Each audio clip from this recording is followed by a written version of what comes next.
Alright guys, so we are hopping into my Tempest. I am trying to specialize the aircraft because, oddly enough, I haven't done that. I think the last time I flew this was, well, I flew it a couple of times, but most of the time I spent in this was during the holiday event when they were releasing these aircraft. This is a good map for me though, being that it is a heavy garrison map. So with this aircraft, our goal is to ABC, right? Always be capping, try and capture as much as we possibly can. There's going to be a P-51H and a Key 84. I'm not really going to be able to play too much with a Key 84, and they've got a 1056, so oof. We are top tier. We do have a Pancake and a P-47. Let's see if we can snipe this guy out. Got him. We do have a light fighter on our 6 here, but we are fairly nimble for a multi-roll. It's one of the reasons a lot of people liked the British multi-roll lines, is because they were pretty capable when it came to the dogfight to hold their own, especially against these air defense aircraft. Because obviously you get a ton of capture point for killing these guys, so let's do that. There we go. We've got a few rockets left here, so let's do a 1, 2, 3. Is that enough? Nope. I needed one more rocket. I think 4 is the answer here. Sorry, V, the answer was 4. There we go. And let's head over to theirs. See what we can do over here. Not my best run there, but these 420mm cannons are pretty nice. We are running the Christmas camo still, so that's a bit of fun. And I might go after an AA site just to help keep this zone a little bit more under our control here. Is this guy going to drop a bomb on it? Nope. That gave us a little bit of the capture, and then I think we just lost an aircraft potentially, or somebody took out a target. What is after me? Is it the tail gunner? It's just the tail gunner crushing me. Got him. Nice. We did lose our tail, but I have resilience, and it came in handy here. Take out this ADA real quick, or this air defense aircraft. I'm actually doing something a little bit cheeky here. Can I sneak that? Nope, not even. I probably just made it easier for that guy to capture with his gun, so be careful here, V. Started on fire. That's going to be mine now. Thank you. That tail gunner chewed us up earlier. It's going to chew us up again. I'm going to get below his field of fire, realizing that it's an IL-20.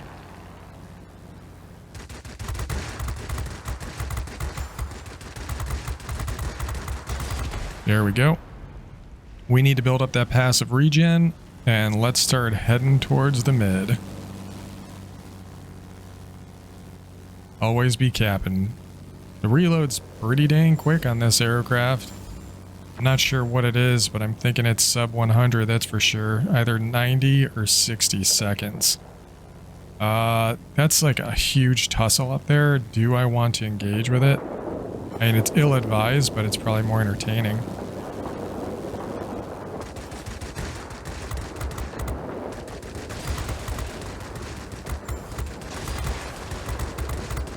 Kept my P-80 alive. Oh, but then I let the Corsair get on me.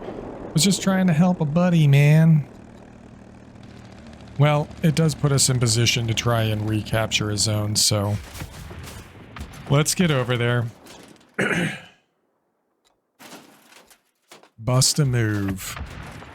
We are on top of the leaderboard, but we did just lose a bunch of times, so where do we want to go? Do I want to venture into the middle where it's super hairy, or do I want to go over here where I can help my guys capture the zone a little bit more quickly? Let's do that. I'm not sure if that heavy over there is ours or if this is our human player. But this will set me up to do a tic-tac-toe for capture. Oh, that's a human. Okay, cool. There's a bunch of sites already damaged over here, so that means I just need to do like one rocket over here. And probably 2 over here. Yep, that was enough. Cool. Expeditious use of rockets. See that big water cooler underneath? And we captured the center zone. Good job, guys. I also like that multi-rolls tend to have a lot of engine power, so they can hold their speed pretty well. So here we are cruising around at 375. I know there's a lot of things that are faster at tier 8, but I am happy with this aircraft's performance. That's the human, but he's not interested in me. I'm not going to put myself in a position to get attacked by him. And that's also the human. I don't think he's interested in me either, or is he? Nope. We're actually gonna go low here. Be a little bit cheeky, try and use the vision mechanics to our favor. And I just want to capture this zone, so we're up to 400 there, not too bad. What do we got here for sights? Can we get away with one here? Maybe I should have saved one. And defense aircraft, okay. I probably got heavies vectoring into my position as well.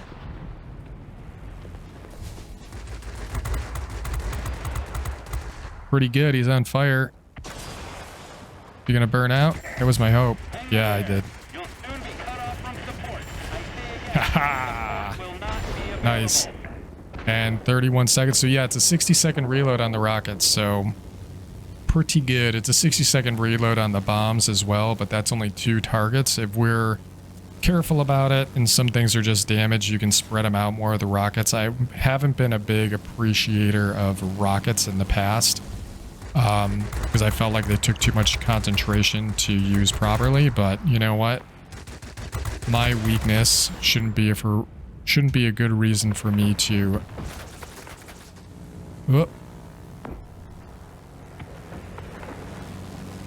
besmirch a capable weapon system. We just took that guy's tail. Can we reach out and touch this guy a little bit more? He is turning. Come on. And he was in the zone. Nice. He is gone for good. We'll do a 1-4. Firing at some of these tents to weaken them. Not quite enough. Yeah, there we go. Sweet. So 4 zones captured. Let's head towards the mid here. I feel like I should probably be spitting these rockets out more aggressively. And instead of going after medium sites, I should have went after another AA site. What do we got over here? Typhoon, ADA. I am kind of alone here, so I need to be a bit careful. He says as he just piles into the enemy right now. Yeah, this guy's on my 6. Lost our pilot. We'll bring him back.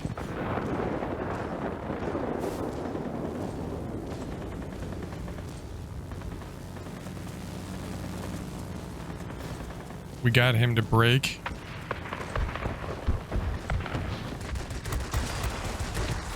Looks like he's straightening out for us.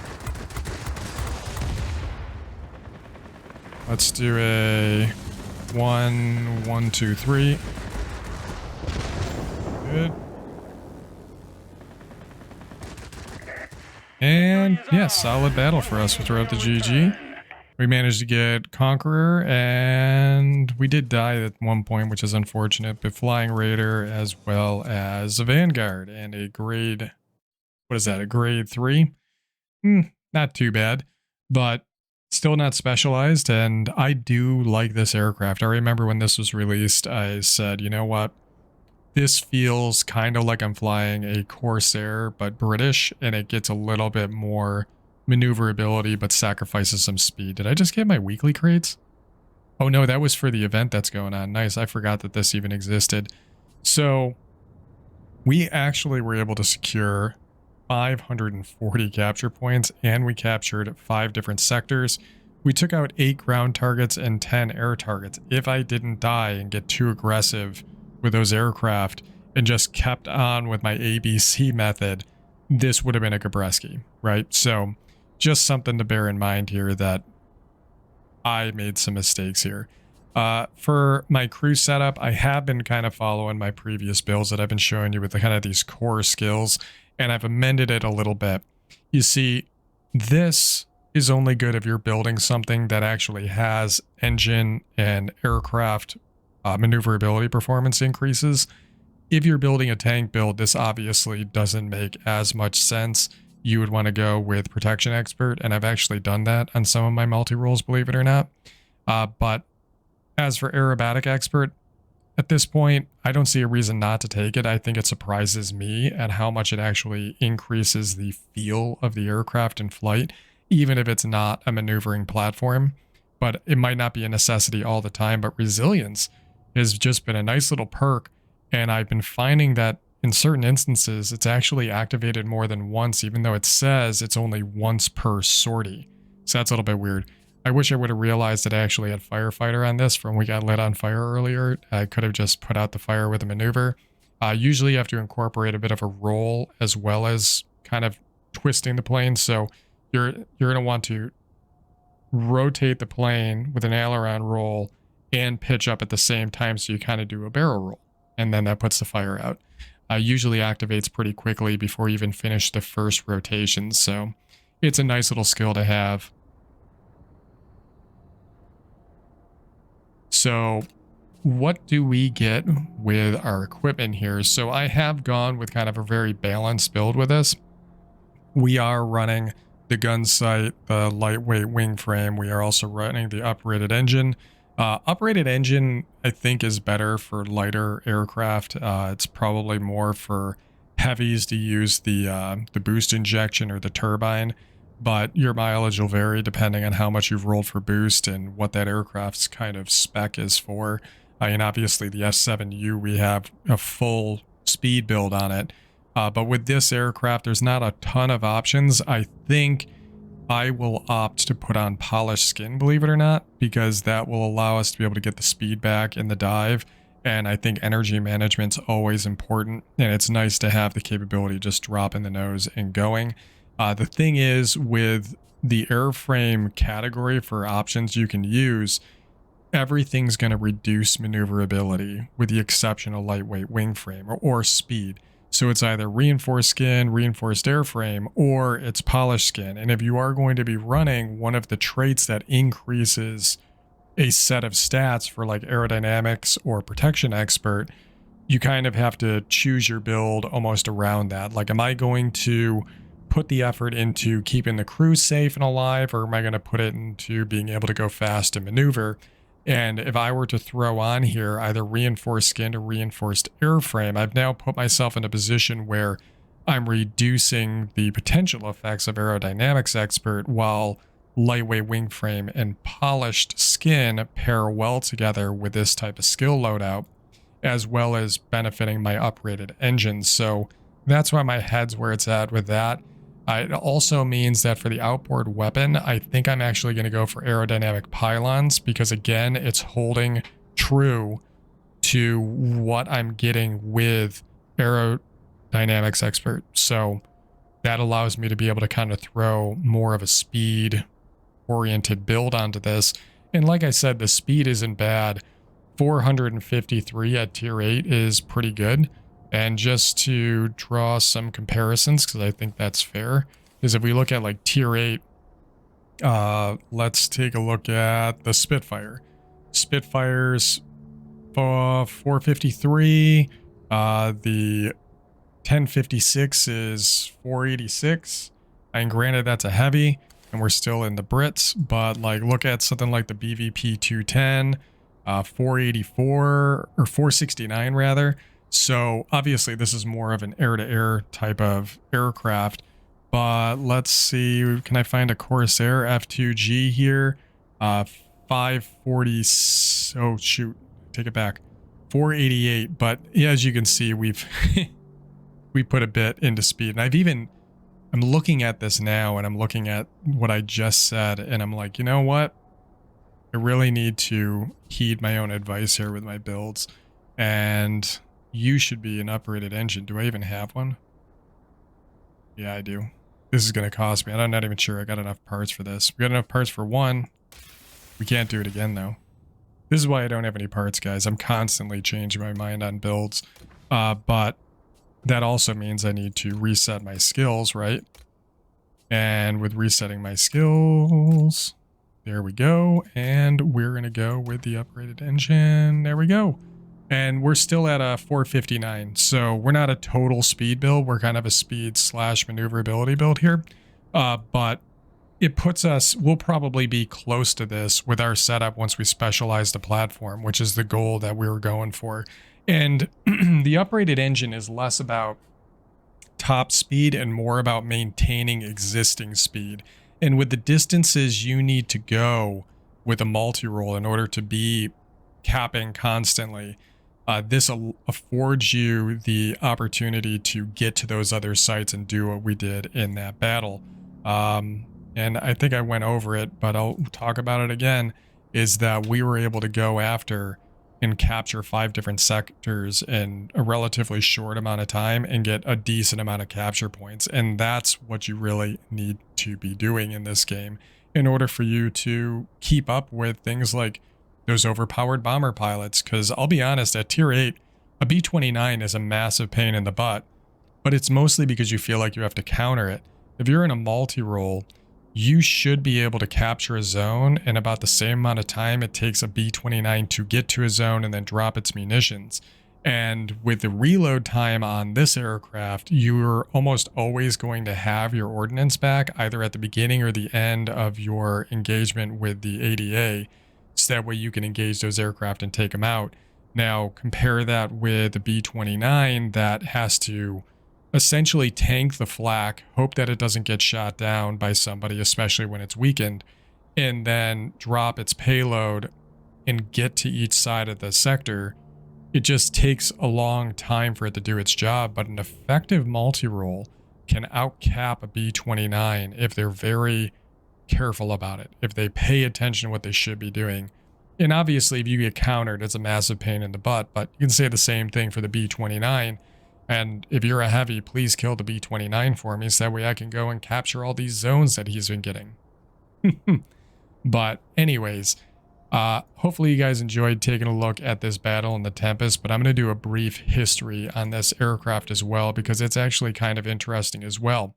Because you see, the Tempest is actually the Typhoon, believe it or not, in concept.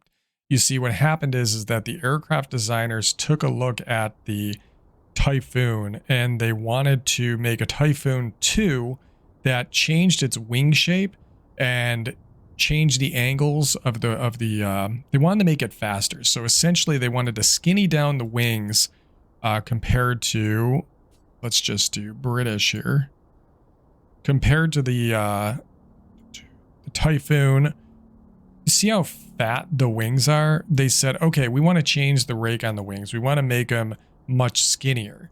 But by doing that, that means that there's less room for fuel. So they wanted to add fuel to the back of the aircraft. So if you look here, you can see that the shape of the tail actually got longer, and they had to change the tail plane to accommodate the increased length of the aircraft to maintain similar flight characteristics. But at this point, they were changing the aircraft so drastically and putting in a new engine and everything else that they said, all right, fine, you can keep modifying the aircraft, but we're not going to call it the Typhoon 2. We're just going to call it the Tempest. And that's exactly what happened. And you can see that it's definitely an improvement. It's like a refinement of the design. You're taking an already existing aircraft that was pretty strong, and you're making it even better by just making it faster, sleeker, a little bit more maneuverable, and increasing its potential capabilities. And that was why the Tempest exists instead of there being like a Typhoon 2 or something like that. So it's definitely a cool aircraft. I like that you've got your 420 still. I like that it's got the same type of air-to-ground ordnance, but it's just more of everything. In fact, you can see here these 4 bumps are a result of the aircraft is just skinny down so much. There's still 4 bumps on the Typhoon, but on the Tempest, they're more pronounced, and they actually recess the guns a little bit further back to make room for all the mechanisms in the skinny down wing, but they couldn't get away from having these bumps here for whatever part of the action in the back of the guns needed it. But yeah, this thing is a lot of fun to fly, and that reload of 60 seconds for 8 rockets, it's just phenomenal. And it looks so cool. I think that it's a little bit goofy with this weird mouth inside of a mouth thing going on. It's very Aliens, Alien Queen here, Xenomorph, with this little mouth coming out of the big mouth. But it is a fun plane. I enjoyed it.